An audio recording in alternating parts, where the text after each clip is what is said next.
Give scholarship or honor to all those who put in 100% attendance. 413 students are getting 100% attendance, and 9 teaching and non-teaching community also join this. I hope next year they will compete with the students and get more awards for 10% attendance. In fact, I studied for 4 years in Loyola. Our chief guest studied about 20 years later in the same college, both in Loyola as well as Law College.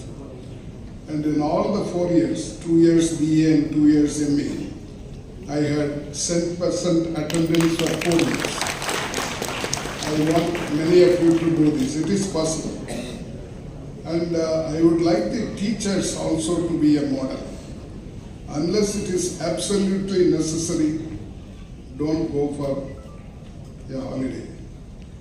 The availability of teacher is very, very important, and I would like to request them that this should slowly change, and they should also compete with the students. Then the students will be much better. They will have much better attendance. Of course, we don't insist on attendance for those who secure 9%, 90% mark, but many of them they attend. So I take this opportunity to congratulate all of them and all those who are getting their awards and scholarship today. The Vice Chancellor made a presentation about the 40 years of history. I saw that 180 students, we began in 1984 with 15 teachers. And the 1 month salary bill, including electricity and petrol, was 1 lakh rupees in those days. For me, it was difficult to get 1 lakh per month. Now it is 1 crore per day, 30 crores per month. That's what it is growing. It is possible because of parents. I always remember the parents, because but for them you will not be here and we will not be here. But for my parents, I would not be standing here, because he was a small farmer, but at the same time he was able to send me to college. Of course, my elder brother is here, who was also responsible. In fact, he postponed his marriage for me because of my studies. And I always remember the services rendered.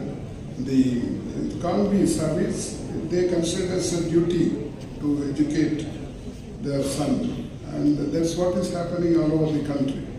I am always worried about the poor and the middle class, because the government is not spending much on education. That's the topic I want to expose today. In fact, Justice is here. We are very much behind the world in higher education. The average, what we call GER, gross enrollment ratio, that is between the age of 18 and 23, those who get higher education, they are called in the GER, they are calculated. The world average is 40%, but India, we are lagging behind with 28%. Of course, there is difference between state and state. Tamil Nadu is number 1, Kerala is number 2, Bihar is the last. And that's because we are not spending much on education. In fact, the new education policy talks about spending 6% of the GDP on education. This is the same thing which was recommended 60 years ago by Kothari Commission. And after 60 years, we say we want to spend 6%. Even though this is 4th year, the education policy has been proclaimed, but it has not happened. The recent budget presented by our Honorable Finance Minister, among the 15 lakh crores, only 1 lakh and odd crore is allotted to education, which comes to less than 2.5% of the total budget. So I think it is time now that our governments and political parties attach much importance to education. In fact, the guest of honor was talking that India will become a developed country. It is possible, but without education you can never become a developed country. Because you see the history of all the developed countries, all of them are concentrated on education. And their GER varies from 60% to 100%.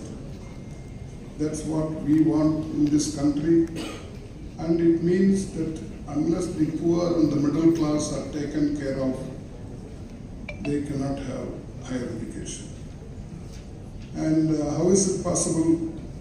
Both the union government, federal, central government and the state governments have to increase the budget allocation for education. And at present, the per capita expenditure is much, much lesser than many countries.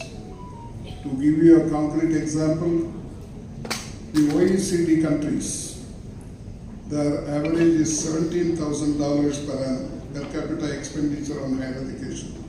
$17,000 per annum, whereas US spends $35,000 per annum. The biggest country, China, in population, that's the only country compared to, anyway, we have overtaken them in population without any government help. And they spend $2,400 per capita, and India spends $260. Now you understand the difference, why we are lagging behind in higher education. Unless the changes, it is not possible for the country to come up economically. And there is a world ranking in public expenditure on education, and India's ranking is 155 out of 190. So we have to improve in order to see that everybody has a good living. And also the country's growth should not go to only a few people. It's what is happening in this country because of education is not available to all. No doubt we are growing. We are the 5th largest economy of the world. We are very happy. But when it comes to per capita income, our ranking is 141. Not only that, I don't know whether you saw the report, it came a few days before. The billionaires list in the world. Now India has captured 3rd position. First comes US, second comes China, and third comes India with 205 billionaires in the world. If you have 8,500 crores, you will be called a billionaire. In 2000, we had only 9 of them in this country. In the last 24 years, India has grown, and we have made this 9 into 205. And the top 10% of the population of this country own 80% wealth of the country. In fact, we have overtaken US in inequality. There in the US, America, the top 1% of the population own 37% wealth of the country. In India, the top 1% own 58% wealth of the country. That is because the people are not aware. People are not vigilant. People do not have education. This is where not only the economy, even the democracy depends on education. Unless